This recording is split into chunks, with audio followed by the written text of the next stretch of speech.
Hey, everybody. Welcome to BODS Mayhem, our live podcast. I'm your host, John the Bod, a.k.a. the Bod Father. And always, I'm bringing you guys awesome interviews. And I want to thank everybody who watches this replay also. I appreciate each and every single one of you guys. I have on the show with me none other than vocalist Jeffrey Nothing and Ian Sniesak. And I hope I pronounced your last name correct there, Ian. You did. Absolutely. How you doing? Awesome. So, former vocalist of Mushroomhead, Jeffrey Nothing, has released a new single and music video entitled The Outage, directed by vocalist, of course, Ian Sniesak on here with us. Also request The Outage on SiriusXM, Octane, and Liquid Metal, folks. So get off your asses and let's help these guys out. So how you both doing, man? And welcome to the podcast. Doing pretty good. Pretty psyched about how the song's been received, and seems like it's growing a little bit every day, so it's pretty fun. How you doing, Ian? Happy birthday. Thanks, man. Yeah. I was going to sing happy birthday to Ian, but I was Come on, man. Well, I called Jeff, and then can you guys hear? Oh, there's my voice. Can you guys hear me? Sorry, Yeah. I have some new. Okay. Yeah, I called Jeff, and he picked it up and started singing happy birthday. So. Oh, there you go. There you go. So you already got the happy birthday going on then. Yeah, it's just another day at some point once you get older. So how you both been doing, and how excited are you guys to possibly get back out on the road and play some shows as of right now? Doing pretty good. I mean, I'm itching to get more music out. We actually think tanked in my living room a couple months ago now with Tommy, and we had a couple of songs that were going a little bit, but we wrote 6 from scratch that week. And I want to get more songs out, and then I'd like to really kind of fine-tune the show a bit and make it something a little more spectacular, and aim for larger scale, and just like the world to get fully normal as much as normal can be. Ian, your thoughts? Yeah, the songs we came up with that week were they sound really good. The Outage was one of them. And, we just all have great chemistry every time we've worked together, and sitting in, that room doing it, like it just like flowed nonstop. So very excited to get these out. Jeff and I just syncing our voices together and trading off, and, there's a lot of harmonies in it, and I just think it really sounds great. I'm excited for people to hear it. Definitely. First off, I want to say hello to Black Blood Star Alex P. I do have people that come here and say hello to everybody. So hello to Alex out there. How you doing? Alex, thanks for watching. I like podcasts like this that interact with, your fans and stuff like that, because it makes it more like you're watching an actual concert. You know what I mean? It's more, I don't know, fan base, I guess. It makes it a lot better, I think, to me personally. I agree. So cool. What about the lockdown, guys? Did you find yourself catching up on anything possibly, or did this kind of change you guys? Your mental aspect on music, and are we going to get back to normal? I mean, for me, it was a little weird because music itself is so public, and just not going to any shows anymore. Aside from playing our own, it was really strange. It's such a big part of life. I mean, it's definitely different, and Stacy and I ended up with the COVID at the end of June, and we were in the house for 2 weeks. And it's definitely a different feeling being told you have to stay there more than just liking being at home. Mm-hmm. For sure. Like at the start of COVID, I just remember it was really eerie because everything in my town, well, everywhere, shut down. And I just remember driving through the streets, and it's just a ghost town everywhere. I did a little bit of moving last year to like 2 different places. So I actually jumped on a project called My Beautiful Suicide I'd started years prior. That's actually how Jeff and I met. And I figured, well, I got the time, I got the resources, because the guy I moved in with does film. Train is such a big part of He's the guy who shot Definitely the Outage. different. So that's actually how Jeff and I met. And I figured, well, I got the time, I got the resources. Sorry, I'm getting some weird feedback in my headphones. Yeah, that was me. That was on my side. I apologize about that. No, you get it. But so I ended up filming 2 videos for that, and yeah, I know quarantine was very difficult for a lot of people worldwide, because loneliness and depression is a real pandemic in itself. I was blessed to be able to move in with friends. Had I been alone, I can't say that it would have been as positive an experience as it was. Yeah. Yeah, my mother and myself had COVID. And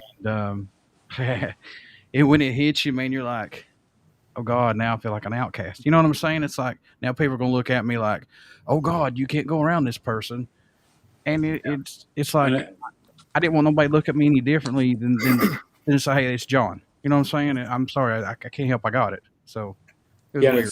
It's so random. You could have a plethora of things that are going on, or you could have 0 symptoms. It's such a weird thing. Like, so many people are asymptomatic and just go out and have no idea they're spreading. Mm-hmm. And you directed the video for the Outage. What exactly were you both wanting to do with this video for the song to give it an extra punch for you guys? Well, the props that are used in that video were some of the props that I'd used for the 2 previous videos I had filmed. And I don't know, whenever I come up with an idea for a music video, I'll sit there and I'll just listen to the song over and over again for hours, kind of close my eyes and just write down what comes to mind. And like, that's kind of what did. And then Jeff and Tommy and Stacy were able to come up to Michigan where I live. And I think you were here for like 3 days, and we filmed it and just knocked it out. And, it all just kind of fell into place, I guess you could say. And, there was a couple of different cuts, and then we bounced it between band members to make sure it has a flow, because that's very important. And, the final product was something that I was very proud of that was released. Yeah, and I feel like we got lucky on some cool locations. And I just thought a little bit that because of the lyrics, it should take flight at times. And we were lucky enough to have a buddy that has a drone with camera on it, and he's pretty intense with it. AJ, if you're listening, thanks again. Big props to him, because he saved the day with one of the locations. So yeah, AJ, we love you and we appreciate you. Thank you. And Thomas helped on this too, didn't he? Yeah, he likes to run the camera, which is a blessing in itself also. And play fire control with the piano that was burning. Fireman, volunteer fire department. It's so cool now with these drones, man. I like how they're incorporating them with just about anything and everything now. Sporting and now videos and things like that, and it's cool. I need to give me a drone. Well, like, so there's one shot in the Outage where the drone flies into the piano and it sits there, and then AJ's crazy ass just walks up and grabs it out of the piano. He's like, it's fine. I'm like, it was awesome, but he tried to fly through it and it got caught, and that's like one of my favorite shots in that video. Yeah, and it was so hot. We were trying to stay like, we started out a couple of feet away, and then we ended up like 5 feet away. That thing was warm. Oh, wow. There's a lot of shots in the background. I'd like to put like a behind the scenes. Tommy's just hosing it down, because I was going to use that for another My Beautiful Suicide video, and I wanted to like get it where I was playing and it was on fire. And I'm really glad that I didn't try to do that, because as soon as we lit it, it just ignited. Oh, wow. And we have a spot of concrete in our backyard. We've had fires there. And I was like, oh, it'll be fine. As soon as we lit this, I was like, I think I might be in over my head. So one of the shots where the drone's coming around from above, you can see me and Jeff kind of looking at the fire like, oh, shit, dude. We had a stack of cardboard and paper, or cardboard and pallets and stuff behind the piano, and some of that stuff was flying over Ian's house. Oh, dude. Like a little piece of the cardboard floating away on fire. I have some very cool neighbors. I'm on good terms with them. I double checked. I'm still on good terms with them, so that's good. I can see Thomas out there with the fire extinguisher shooting up in the air, trying to put everything out and go crazy. I don't know how the fire department didn't get called because that was there's one shot. I think the blaze was the biggest. It's during the guitar solo in the video, and it's where Jeff's in front and the blaze is just going, and it got a little bit bigger than that. It was just huge. Hey, at least you got some good B-roll, man. You've got to. Yeah, definitely. Yeah, I'm not complaining. So, Jeffrey, I know you're no stranger in sharing vocals, but how do Ian and yourself make this work? Because I find it actually absolutely awesome that two vocalists can just combine and just make something beautiful. So how do y'all do this? I think it's a lot of the freedoms that come from being your own boss, so to speak. I mean, we all have our say in the situation, and like I said, we think tanked over that week, and we just bounced ideas back and forth and tried all of them. And I think it brought a lot of things that may have never happened in a project similar. And it's just a blessing because Ian has a very dynamic range, and you'll see that over the course of the next 7 songs or so. It's just all over the map, and it just really fits. And I'm really happy that we're doing this. Me too. I'm still a fan. I was a fan of Mushroomhead and of Jeff when I was like 14, and now I'm in his band. So it's like, yeah. That's but awesome. Isn't that how it's supposed to work, though, guys? I mean, you're a fan of music first, and some people are blessed enough to be in that band that they're fans of. Yeah. Working with Jeffrey, though, Ian, I mean, they're usually kind of like in awe or just thinking like, I can't believe this is happening. I'd say for the first couple of years, man, it was like starstruck. The way that we met was with my Beautiful Suicide project. I wrote it, recorded some songs on my iPad, and then I want to go ahead and say it was maybe God that I woke up from a nap and I just had this idea, like, get a hold of Jeff. And I was like, all right. So I did. And I was like, hey, man, you mind checking this out? And then he was like, that's cool. Send it over. And so like we kind of shot messages back and forth. And I approached him when he came to my town. And when we went to record that, he actually let us. Now, keep in mind, he doesn't like know me more than like just the internet. So I could have been a serial killer or whatever. And he lets us pick him up and go to my buddy's house in the ghetto and record this track. And that's kind of what started it all. So, yeah. And so basically, yeah, it, like I said, I'm still a fan. It's Jeff's band, and I view myself as a guest because he lets me sing in his band. I feel very blessed for that. So thanks, Ian. Yeah, we did a song at his buddy's house called The Collector, and we've done it live a couple times, but it hasn't been released, and I can't wait till that one comes out. There's a couple alternate or 2 versions, I think it is now, and I think they're both really cool standalone. But the song just keeps growing, and I'm happy that it's been delayed a bit because I love the newest way it's sounding. Yep. Black Blood Star Alex P said we would love behind the scenes, so they just answered that question for you. So hopefully they'll do it for you guys. Hopefully. Yeah, definitely. I can see it. So I'd like to go ahead.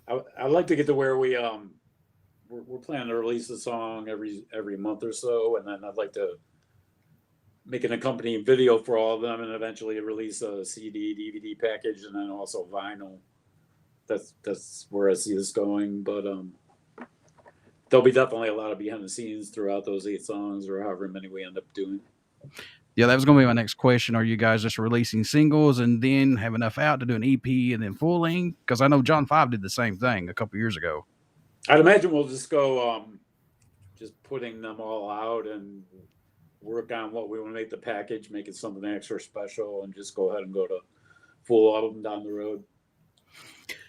Does Ian push your vocal game as a musician, Jeff? Does he give you that spark that says, "Man, I this dude, I gotta keep up," or is it for both of you basically? Really, it's the band period, because we're working with Tommy Church and Noah Shark Robertson and Steven Adams, and everybody's like brothers, and it's probably the best chemistry I've ever worked in, and it just makes the songs that much more special and intense. Really, it's like we, like I said, we did the Collector live. We were doing 2 or 3 other ones live that I just want to go back and revisit and make them even stronger. Mm-hmm. So yeah, working with Ian is definitely a charge. I mean, he does bring a lot to the table, and it makes me want to. There you go, Ian. You're pushing go that extra mile. Well, it's like I said, man, I was a fan first, and now I'm in the band. So I mean, people were saying that Jeff's voice is fried, which is bullshit because he's hitting notes that I have a hard time hitting.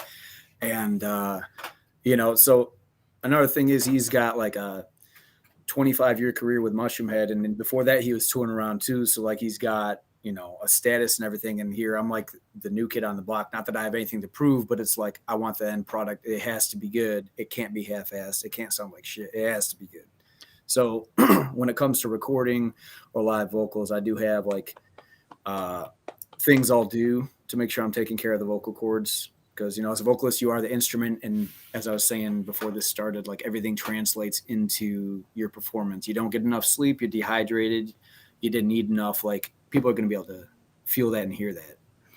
But the thing is, though, and I'm not sucking ass or anything like that because that's not me. I just tell it like it is. It's a smooth transition with your guys' vocals between each other. It's like you're hearing Jeffrey, then you come right in with Ian, and it's just all smooth. It's no hiccup. It's no, oh God, like a cringe or anything. It's just beautiful. I mean, that's point blank beautiful. Thanks very much. A lot of that too has to do with like working with Tommy. I mean, the dude is doing, how many projects is he doing? Like we lost count. He's always writing some new songs, always sending files over, always, and what Jeff was saying too about this being a brotherhood, like these are some of the best people I've ever met in my life. So like that translates into the vocals and into the music and everything too. And Tommy's he's got a good ear for a songwriter, like establishing whatever, Getting some glitches a little bit. Yeah, we got some glitches. Hot internet. I think we lost Ian. You're still robotic. Can't see you. Picture's frozen. Yeah, it is. Exit out and then I'll exit back in. That work? That's fine. Yeah. Okay.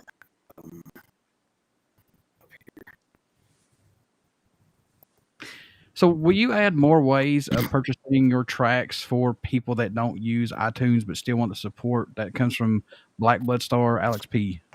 I mean, we put the music out there to TuneCore, and some things, for whatever reason, take a little bit longer to come on board. Some things go right to it, and other things can take a couple weeks. Like I said, we plan to release hard copies of the stuff, and I believe there will be ways to stream it on whatever format. I mean, everything's available pretty much.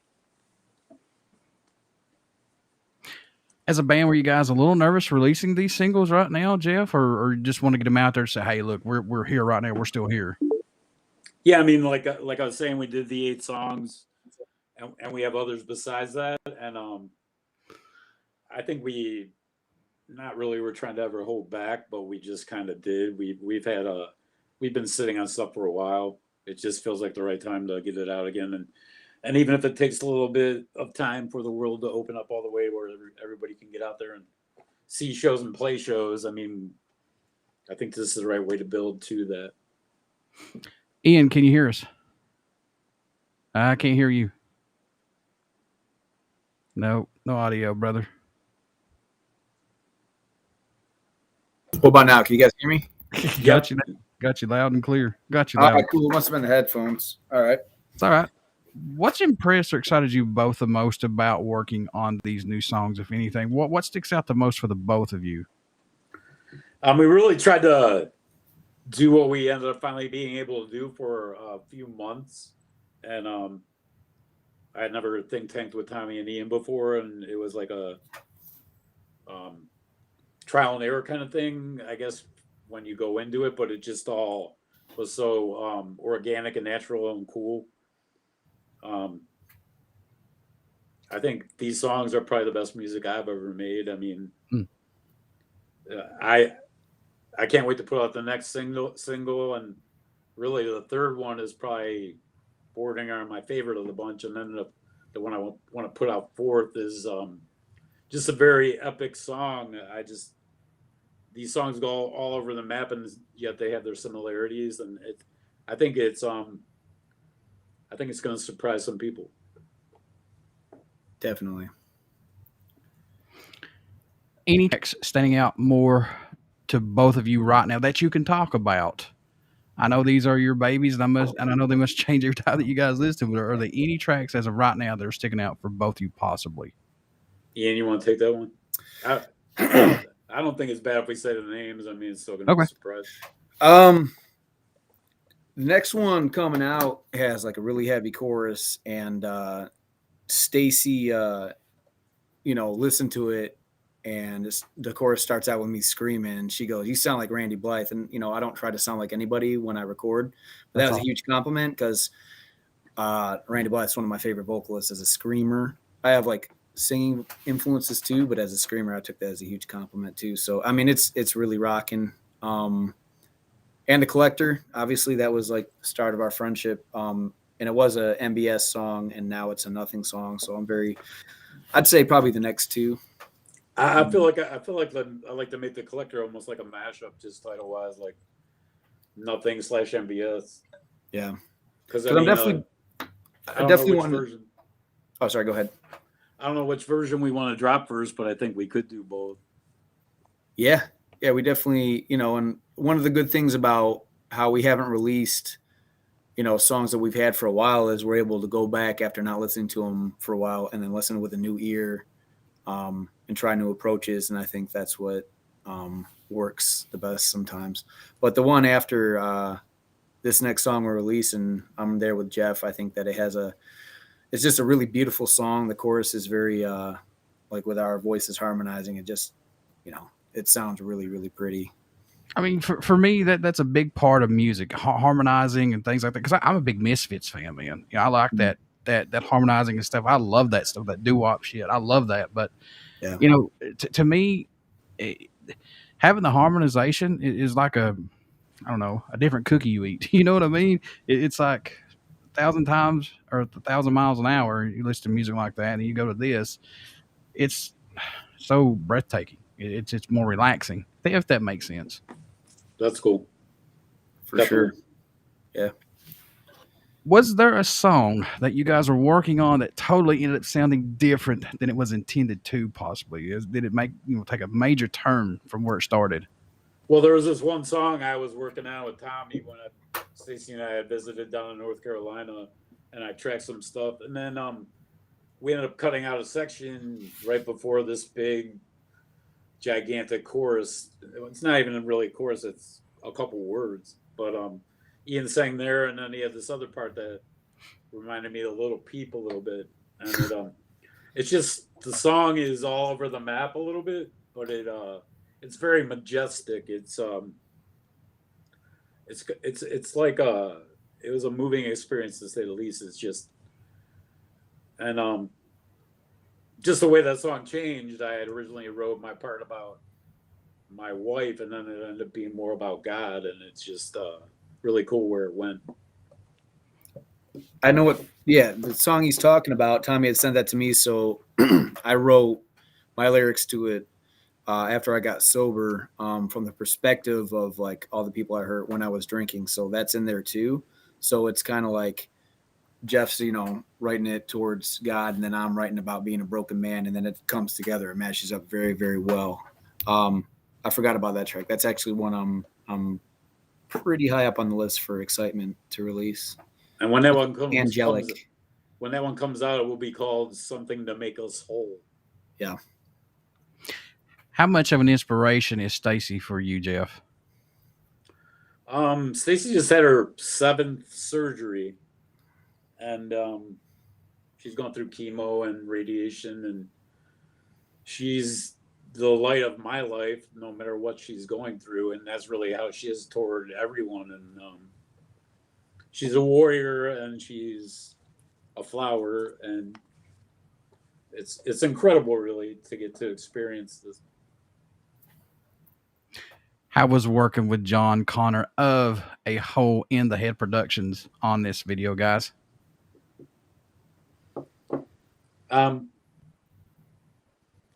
has really been there for 3 videos. It's you can try to make videos for your songs, and you can be very pleasantly surprised, and every once in a while you're a little bit disappointed. But this is definitely leaning to the first one, and it's great to have that in every sense of the word right now in house. So it's a blessing. I don't want to use that word for everything, but I feel like it's like the chemistry of this project. I feel like the people that come into our lives and become a part of this were meant just like all the rest of it. Is this that's kind of what my next question was going to be about? Is this a breath of fresh air for you doing your own thing? And do you see yourself musically still musically growing and pushing outside that box for yourself, man? 100%, because these songs are similar to other things that have gone on, but they're just way different. We have 2 Ians now. I'm sorry, it's cutting out. Our internet is shit sometimes. Okay. But, yeah, I got you. This makes the show good, though. Yeah, it's haunting. As far as John goes, he's my roommate, so he's a good dude. He's very talented with his. He takes his craft as far as filmmaking very serious.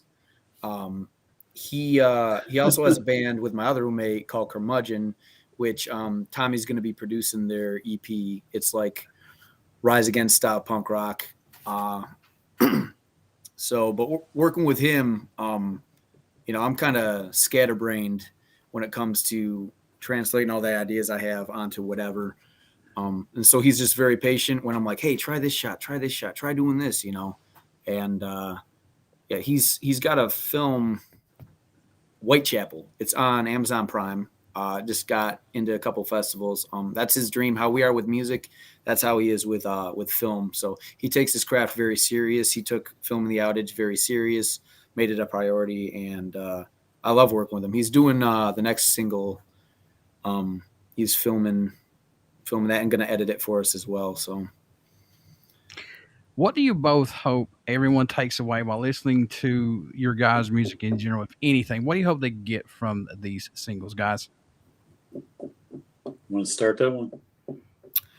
Well, there's a lot of negativity and evil in the world, and yep.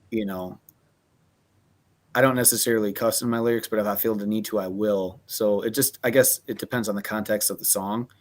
In the example of the Outage, Jeff and I were bouncing ideas, and it's about like the pandemic of like drug overdoses and addictions and everything like that. And so like, we had one of the comments, I think, was just saying like, I thought Jeff gave his life to the Lord and this just looks demonic. And it's like, people are so quick to just look at the surface and not dig any deeper, and like, I don't mind looking bloody, gory, demonic, if you want to call it that, like, because I know that the message is going to be positive. If that makes sense. No, it does. Want to add anything, Jeff? I think that covers it really. It's just that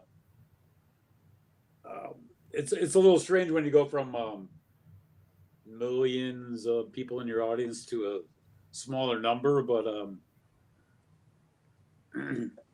it gives a band like a little more. I can't really think of the word I want to use, but this feels more special because it's like almost starting over, but in a much better place, and every sense of the word, really. I want to step back here for just a minute, because me and Ian was talking about this before we went live. We were talking about people saying that your voice is fried, and I said, no, I agree with Ian. It's not. The only two that I see that the vocals are fried, and I like both of these bands, but I mean, it's like me and Ian was talking about. It's like Axl Rose, man, and poor Vince Neil. Poor Vince Neil. Oh boy, poor Vince Neil. I feel so bad because it was like I saw him at Rocklahoma maybe 3 years ago. Yeah. He was either speaking in tongues, not singing at all, or you almost wished he wasn't singing at all. And the really weird irony, he goes off the stage and Dana Strum, the bass player, I believe is playing bass, might have been guitar, but he's singing Heaven and Hell. The specific line, "Sing me a song, you're the singer," who's now off stage. And what was weird was Tom Kiefer from Cinderella was on that same show, and he was smart enough to have his wife sing the high parts that he was not gonna attempt to get to anymore, or maybe he could still hit them, but he compensated for it with his wife singing those parts, and I thought that was way more professional. I think we lost Ian again, so he'll you there, Ian? I think we lost you. Yeah, your video was glitched again. Oh my god. You're a still photo, though we can hear your voice. Yeah, we can hear you though, man. That's fine. God, I instantly thought of the Abominable Snowman of the Vince Neil stuff. Oh my god, that's so bad. Yes, it is. Answering that statement, the fan base is stronger. Yeah, but you know, the New Guns N' Roses. Don't mind me. I'm just gonna pop in and out of the conversation. You know, hey, it's magic. Yeah, I just told Jeff that I instantly thought of the Abominable Snowman of Vince Neil going. Rah! Yeah, I think I saw that meme. Oh my god! And he's like, "Stop sending this to me." There you go. Angelo says we love. There you go. Yeah, you can see it. My bad. I appreciate it. It means a lot. All right, guys. So for the both of you, what was a spark that made you both want to say, "Yeah, I want to try being a musician"? What was that spark, if anything, possibly you can recall? I was 6 years old, and I had a hairbrush for a microphone, and I was in the big mirror in the basement. And this is going to date me completely, but I was singing. Imagine that, the Osmonds and the Jacksons. Oh. So that's back when? A couple minutes ago. Yeah, but yeah, I was like a ham at a young age, which is really strange because I'm very shy, but I was never gonna not sing if I had my way about it. Ian? For me, it was I don't know, like looking back, even when I was 3 years old, I can remember my dad playing a Bob Marley CD and or cassette. Back in my day, we had these things called cassettes, and you know, I just remember the melody. And you know, what's interesting about music that they'll treat dementia. I don't know if they'll treat them, but you know, they'll play it, and dementia patients and Alzheimer's patients will recognize the rhythms and everything. You know, and I've played a bunch of different instruments too, but as far as like a singer goes, like all my favorite members of all the bands I listened to were always the singer. I just always thought it was awesome. And, you know, I've been a very angry young man for most of my life, and I felt like screaming and all that is a way to project the image the best way and, you know, get those emotions out. And it does help when you're able to just like scream, you know? Definitely. Yeah. Does that allow you to grow, though? I mean, as a musician, to do that? I think so. As a vocalist, like I took vocal lessons for 6 months prior to me moving to Cleveland to work with Jeff and Tommy when we first got hooked up. And, you know, I never want to be satisfied where I'm at. I always want to be able to get better and improve. And, you know, when I was drinking, I would try to sing, and you could tell like it affects your voice. It dries your vocal cords out. So, you know, I just try to take care of it, and I want to continue to grow and get better. And as far as learning how to scream, it took me a good 4 years to learn how to properly do it, because you can really damage your voice. I bought the DVD. It's called The Zen of Screaming. And she's this small little lady from Brooklyn, and she's taught everyone from Corey Taylor to Danny Filth, Ivan Moody. Everybody in the metal scene and rock scene has gone to her for voice lessons. So yeah. I bought her DVD, and it helped a lot. So Do you both still have a go-to album, or maybe just a song that you find yourself going back to listen? Possibly. Do you both still have that? Maybe. I was really moved by the Queen of the Dam soundtrack, Oh, nice. and I actually for my birthday, I think it was 2019. I got to go see Jonathan Davis, thanks to Stacy, and I felt like there was times I was screaming the words louder than him. and I've been a Korn fan forever, but I just really love that record or that soundtrack. And then I also love the Animals album by Pink Floyd, and I really like Graham Funk a lot. Mm. Ian? Oh, he went away again.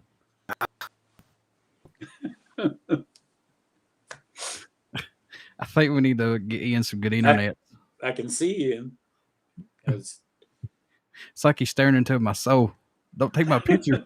It looks like The Shining a little bit. Yeah. Oh God, it's captured his soul. Here's Johnny. Let me kick him out of here for a minute. He'll be back. Yep. But anyway, guys, get out and support Jeffrey.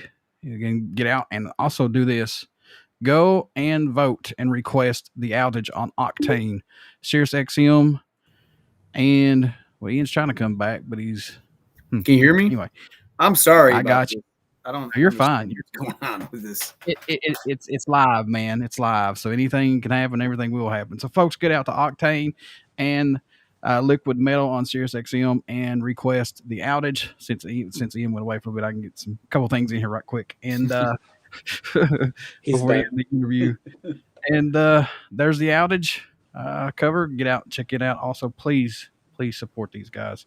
Let me see if I have anything else on here. Yeah. Jeffrey, what's it mean to you still to this day when someone can hear your music and use that to overcome anything, or it just gives them inspiration, man? What's that mean to you still? I mean, there's a fun aspect of making music and playing live and just rehearsing and not really knowing if you're ever going to go anywhere as far as touring or anything like that. But the most rewarding part is when fans write you and say, I know you kept my brother alive longer. I listen to you every day in Iraq. You've been there like in the darkest moments of my life. That is like the whole reason to ever want to do this, and the most rewarding really to get these responses of your music really making a difference in somebody's life. It's the richest you can be as far as I'm concerned. Right there you go. There's a response right there from Black Blood Star Alex P. Right there you go. So yeah, that's awesome. That is so very cool. See, this is what I want to do at this show, because people come in and interact with you guys, and it's like, oh, the host don't want me to ask any questions. Don't want to ask my question. No, it's not that. It's I love this. This is what I want to do. This is what BODS Mayhem, our podcast, was meant to do a long time ago. But 11 years, I'm here finally. So give me time, folks. Give me time. So Jeffrey and Ian, thank you so much for doing this interview. You don't know how much, Jeffrey, that your music also has affected me. It's made me throw on my headphones and listen to Mushroomhead stuff, that you sung on, and plus your new stuff, man. It just takes me away. And God, there's one song I've been listening to, and I wrote it down here. Let me see if I can find it right quick before I let you go. I didn't write it down, but I mean, I'll have to get it to you and send it to you. But I've been listening to it. Is it Fragile? I think it's Fragile, maybe. Fragile Mind. Yeah, Fragile Mind. Yeah. Yeah. Just the whole lyrics in that, man, is just powerful. They're like eerie in a way, but it's eerie in a good way. It's like everything that some of us need to say, you said it and captured it right there in that whole song. So awesome. It's very cool how lyrics can speak for you when you need them to speak for you and be your voice. Yeah. And just allow you to say everything's gonna be fine. Just chill the fuck out. It'll be fine. Yeah, that's definitely a great perspective. So, how can folks stay in touch with you guys? Buy these new singles, tour dates, all this stuff when this happens. How can you do that, guys? I mean, there's a limited amount of info right now on jeffreynothing.com, but we'll be adding to that now if there's things to add. And Jeffrey Nothing on Facebook or Ian D. Sniesak on Facebook, or we'll be around. We'll get more stuff out there for everybody to take in. And before I let you go, would you care to do a promo for the show? No, it's fine. Just say, this is Jeffrey Nothing, and you're listening to BODS Mayhem Hour. This is Jeffrey Nothing, and you're listening to BODS Mayhem Hour. Folks, like I said, get out and please request the Outage on Serious Octane and Liquid Metal. Get out and tell them to play the damn song. Play it every hour, every 20 minutes, every 30 minutes. I don't care. Bug the hell out of them. Ian wants to do a spot too. Sure. This is Ian D from Jeffrey Nothing, and you're checking out BODS Mayhem Hour. God, that sounded good. It's like, yeah. Oh yeah, I That's thought really good. It's like butter. Like your internet connection's like butter. Oh, it's terrible, man. There he was. There he wasn't. Yeah, it's like, oh, he's hiding. He's hiding. He's scared. He's hiding. He's scared. Folks, here's the site to go check out Jeff's stuff and Ian. There it is down at the bottom. Right there, you can see it. Also, go check out there. There's a Facebook, and also there is the YouTube. Go check out all that stuff. Very cool. Guys, again, thank you so much for doing this for me this evening. I appreciate it. Thank you, man, for having us. No problem. Appreciate that. Guys, later. Folks, so we're going to be talking a little bit here about the new Guns N' Roses stuff that's come out, and a couple other things before I get off the air off the live podcast, I should say. But thank you guys again so much. Rock and roll. You're welcome. See you guys. See you guys. Be safe. See ya. All right, folks. Thank you all so much who are out there listening and watching this. I tremendously appreciate it. Black Bloodstar Alex P, thank you so much for coming in here and asking questions. And Angelo, thank you so much also, man. I appreciate it. Truly appreciate every single person that will come in here and check all this stuff out. Trust me. I truly do. But I listened to the new Guns N' Roses song that come out today, and it's growing on me, actually. You know, who would have thought that, you know, Axl and Slash and Duff would be back together and doing their thing, and they reworked Silkworms to now put out The Absurd, and it's growing on me. The actual song itself, but not the live version. Sorry. But anyway, check it out. It's on YouTube. They've got it for purchase, I think, as well. So hopefully we'll have some more guests on every Friday, beginning at 8 p.m. And of course, everybody can come in here and ask questions on who I have on with me. So this is what this is meant for. Let's get BODS Mayhem Hour podcast live out there. And also to, you know, check out the YouTube page, BODS Mayhem Hour YouTube page. Check that out. I'll give you all of my socials and everything right here. There is a BODS Mayhem Hour live podcast. You can follow me there. Watch every Friday at 8 o'clock. There's the actual YouTube page that you can subscribe to. There is the Facebook.com BODS Mayhem Hour page you can watch or check out too. And you can also check out their Twitch that I'm on. And here is the podcast just for the audio only. If you just want to watch the audio, right there it is. And people, oh man, thank you, Timmy Gayhart, for saying good podcast. I appreciate that. Thank you so much, my brother. Thank you so much. Hey, folks, if you want to win tickets to see Alice Cooper and Ace Frehley on tour October 5th at the Appalachian Wireless Arena, all you have to do is like the BODS Mayhem Hour YouTube page, Facebook page, and share the post. And put in the, you know, in the comments, YouTube liked and shared. That's all you got to do. And you're instantly entered to win. And you can also be entered as many times as you want, as long as you share. And I've got your name down and I see you on there. It's fine. I've got you on there. and you can enter as much as you want to. It's that simple. Plus, I have a BODS Mayhem Hour shirt that I'll be giving away, plus stickers, plus a poster as well, and that will be given away on September 17th. And that's going to be very, very coming up very close, man. It's already August, and we got to start working on the Halloween. Oh yeah, my Halloween episodes that I do celebration. So we're going to try to get that going. Let me do some of this to show. Here's the Alice Cooper, and I could remove my podcast out. There you go. There you go. So there it is. Ace Frehley, Alice Cooper, 2 tickets free, thanks to the Appalachian Wireless Arena. Those guys and gals are awesome for letting me do this again. Thank you so much to those folks to let me do this. And hey, like I said, like the YouTube page, like the BODS Mayhem Hour Facebook page, share it. You're entered to win. And as many times as I post this and you share it, as long as I see your name on here, you're entered that many times. If you share it 10 times when I post this, guess what? You're entered 10 times. So that's 10 times that you have a chance to win these. Also coming up is Louder Than Life next month. Now, this is set for next month with all this COVID stuff that's coming up. I just don't know what's going to happen, but as of right now, this is a go. And please, I'd like to see some of you folks out there. Hopefully we'll be there. So if you see me walking around, say hello or just say, hey, bod, whatever.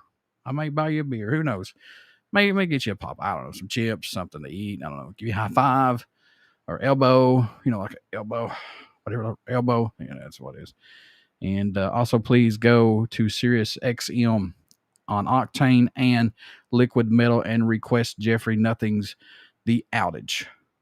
Request that, folks, for these guys, because trust me, they really, really good guys. Thank each and every single one of you guys and gals for out there listening again. I appreciate it, and especially the ones who are going to come back and watch this replay. Thank you so much. Soon I will have a backdrop. You won't see all this crap behind me. I will have it set up. But enjoy your weekend and rock out to some good stuff. All you guys and gals out there in there listening, checking us out, thank you so much. And remember to come back next Friday, and we'll have some more stuff going on for you guys and gals. So thanks. Have a good weekend.